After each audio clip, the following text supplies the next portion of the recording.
हम राकेश कुमार यादव ग्राम सालिवाहनपुर नेवादा के ग्राम पंचायत पद हेतु खड़ा बानी। हमके आप लोगन के आशीर्वाद चाहिए।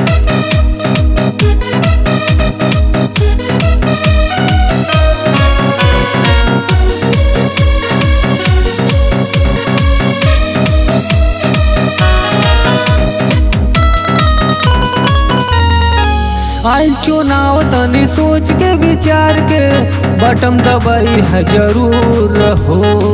गांव में बानी एक लौता ये चाची फिर देह नजरी के कोर हो। होई विकास जवन लागल बाटे आस हम कहिला होई नहीं देर। हमके जिता दे के बेर हे चाचा तनी पड़ तनी पौआ। हमके जिता दे के बेर हे चाचा तनी पड़ तनी पौआ। हमके जिता दे के बेर हे चाची तनी पड़ तनी पौआ।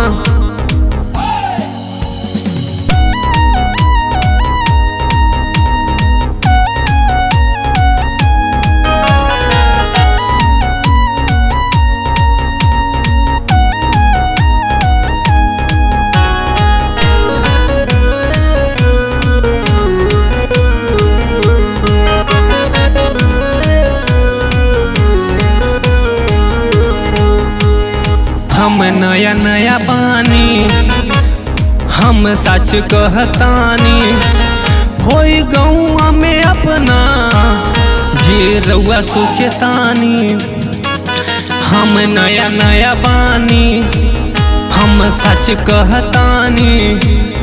होई गौआ में अपना जे रउआ सोचतानी। होई विकास जवन लागल बाटे आस हम कहिला होई नहीं देर। चाची को है पड़ा तानी पौआ। हमके जिता दे के बेर हे भैया तोहे पड़ा तानी पौआ।